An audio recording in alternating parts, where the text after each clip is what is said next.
Hello বন্ধুরা, good morning. কেমন আছো তোমরা সবাই? আশা করছি সবাই খুব ভালো আছো।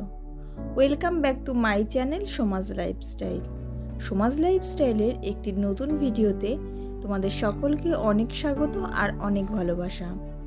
আজ 5th জানুয়ারি, আজ সকাল থেকে আমি আমার ভিডিওটা স্টার্ট করছি।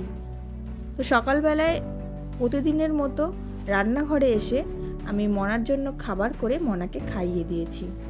আর তারপরে ওকে একটু জুতোটা পরিয়ে দিচ্ছি, যে ও একটু বাইরে গিয়ে যাতে খেলা করতে পারে, পায়ে ঠান্ডা না লাগে।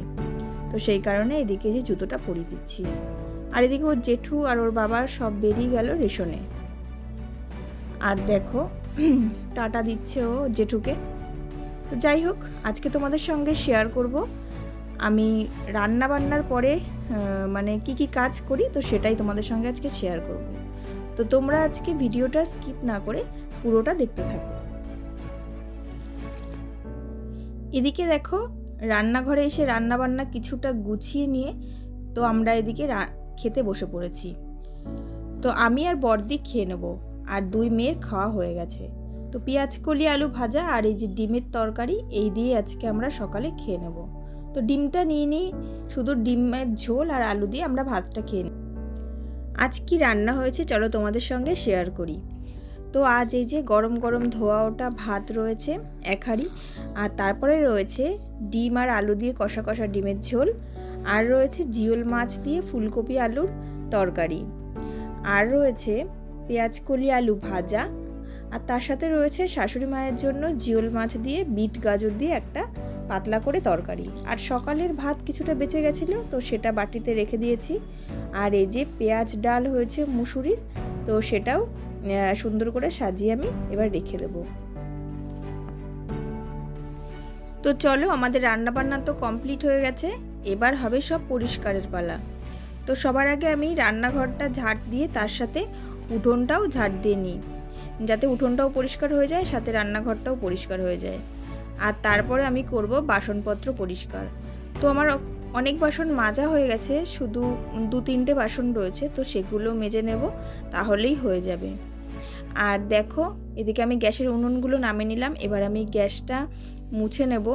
আমি কিন্তু স্কচ ব্রাইট আর বাসন মাজার সাবান দিয়ে প্রথমে গ্যাসটা ভালো করে ডলে নিই, আর তারপরে হচ্ছে ওটাতে জল ন্যাকড়া দিয়ে 2-3 বার করে মুছে নিই, তো আমার গ্যাসটা ভালোই ক্লিন হয়ে যায়। তো এভাবেই আমি প্রতিদিন গ্যাসটা ক্লিন করে নিই।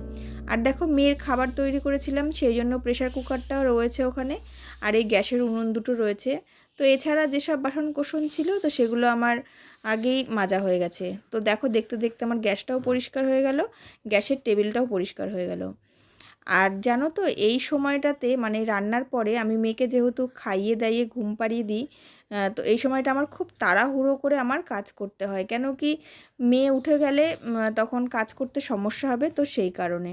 তো এই সময়টাও বেশিক্ষণ ঘুমোয়ও না, মোটমাট 20 মিনিট থেকে 30 মিনিট এরকম টাইম মতনও ঘুমায়। তো সেই কারণে এই আধা ঘন্টার মধ্যে আমার অনেক তাড়াতাড়ি করে কাজটা সেরে নিতে হয়। তো চলো, আমি কাজগুলো সারি, আর তোমরা স্কিপ না করে ভিডিওটা দেখতে থাকো।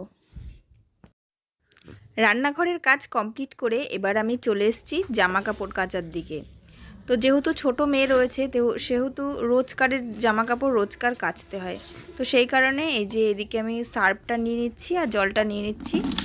আগে আমি জামা কাপড়গুলো ভিজিয়ে রাখবো, তো যখন আমি স্নান করব তখন আর কি সব কেচে নেব।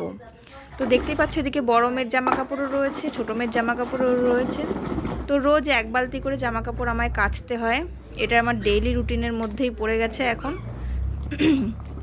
তো চলো, জামা কাপড়গুলো আমি ভিজিয়ে নিই।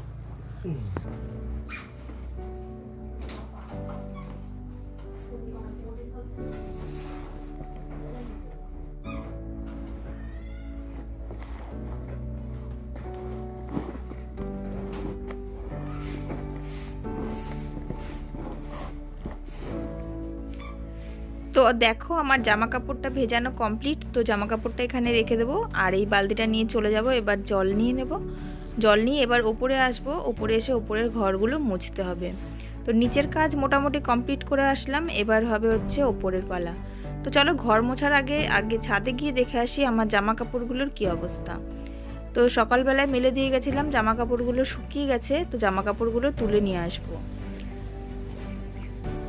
আর দেখো বেশ রোদ বেরিয়েছে, মনে হচ্ছিল যে একটু কাজটা বন্ধ করে একটু রোদে দাঁড়িয়ে থাকি, কিন্তু কি করা যাবে, তাড়াতাড়ি করে কাজটা কমপ্লিট করতে হবে, না হলে ওইদিকে আবার মেয়ে উঠে যাবে, সেই একটা টেনশন ছিল মাথায়। তো সেই কারণে রোদে আর দাঁড়ানো হলো না।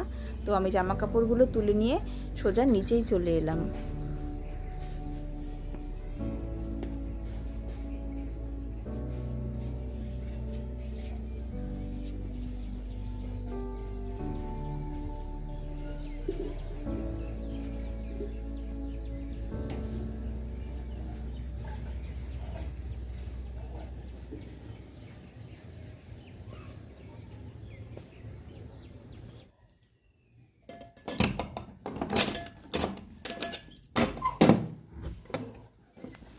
তো দেখো এবার আমি ঘরে এসে ঘরের অবস্থা দেখে আমার মাথা পুরো খারাপ হয়ে যায় যে আমি কোথা থেকে শুরু করব আর কোথায় শেষ করব।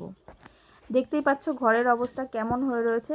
রান্নাঘরের কাজ তো মোটামুটি কমপ্লিট করে আসি, কিন্তু তারপরে উপরে এসে আর মনে হয় না যে কোনটা ছেড়ে কোনটা করব।